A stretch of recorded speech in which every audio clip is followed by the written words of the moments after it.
ma mo nyina akwa bi ase hye de di ka me da mo nyina ase e wo support a mo de ma channel na mum mo ama subscribe kra me besi sisi me do bi ase afi mo am share me videos na mo like me da mo nyina ase nenne eni de di ka to channel ya mesrew e manko so wani gide me be ye hu a na wa subscribe na do notification bell na to se be ya me upload bibi ti se we ya on sabe kan twin ju bri bebre no twa me to TV ni so ne fan hihye so efi se Gari Foto we okura swag ti se ni ura ye to aso I was here for wo hwe manim ha che se eye simple nemu no ebia flavors no ekoyi so ho we say I am red onion so betime use white onion se bekoyi sa and we red bell pepper and we green bell pepper and we say OMB Authentic Tomato Base Sauce no ready to use enoni na mo amato bi no modi ho ananse de pa ma me fato ane nkyerɛ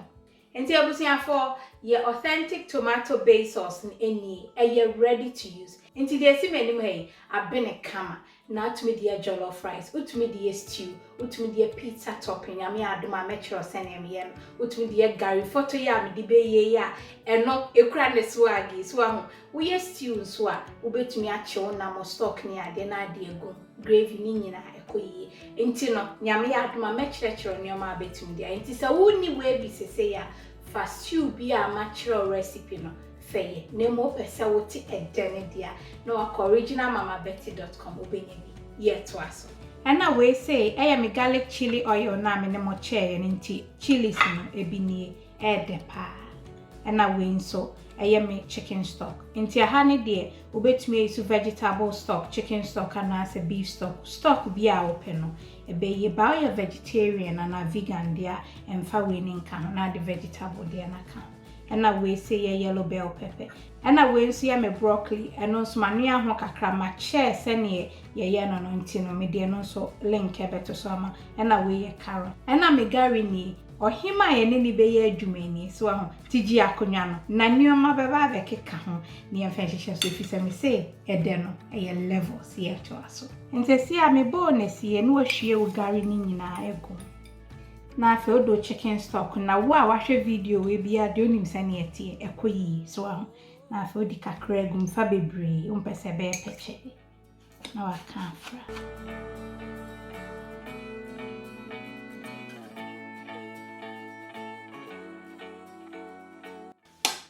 nti se ni Gari na ye ma ne nye peche nti mi stock no onse man yisu ni nyina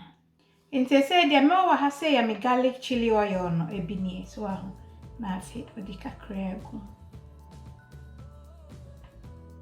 me see I can't heat ne kakra ni hwam jai kakra ti na do carrot no e do kan gi we ti say ho odin ne kakra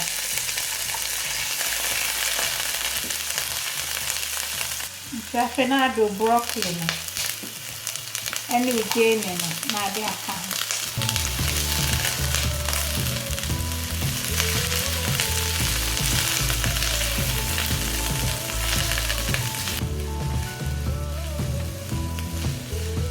abusuafo me say aha ye hwam jayo ebe koyi ti ho che kakra na ma ne nche kra o pese bi aye crunchy so na todo peppers no enyi na egu we ya no atu tomato base ni bi na dia ka ho ti anu si e to taste so kama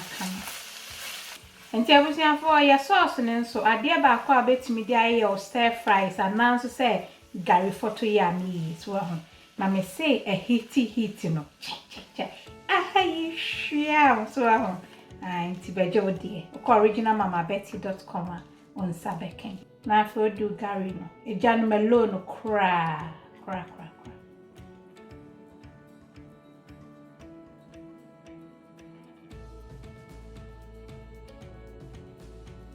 na afwa kanini na afra meja ne sese de medumo no nti heat na wo pan ni mu ana eye bibia hwe awala hwe anko sambe kade dead was in Joe, I want to share. We'll bet him there pack lunch. Kama. Oh, yeah, party beans, side dish. Ebekuyi, swell. Me say Gari Foto was a new ra me count my winka. I say new ra eko flavors no eko ye. And they said there me and nanny say me spring onions no na me twetwe gum. Enti eja ni de medum no so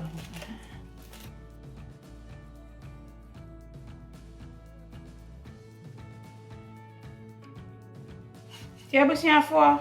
I kama me so ya vegetarian there no an say obey chicken stock no use vegetable stock so na ye nice vegetarian dish into pe heat kakra na fo do chili flakes na kakra aka no aka ni nyina afra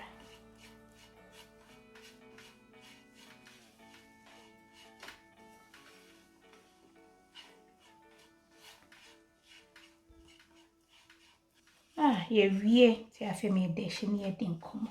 Abusiafo enti mo amwa Ghana nso no se wo pay spices ni bi etu atonwa so obetumi a contact dine e wo 059-289-2343 so enti shop nso a won kran a obetumi enya ye spice blend ni bi wom eye na Disca Ventures e wo Abelempe e wo taxi rank no wa enti me de ne number e beguso ama na apebia na okoji bi die twa aduane na de aduane a nyame na me kan me se eta kasa so ati ase adofo edi ho adanse saa na ufra Jennifer nso a ono nso me de ne number beguso ama ono nso wo ha acho ono nso be hwe kama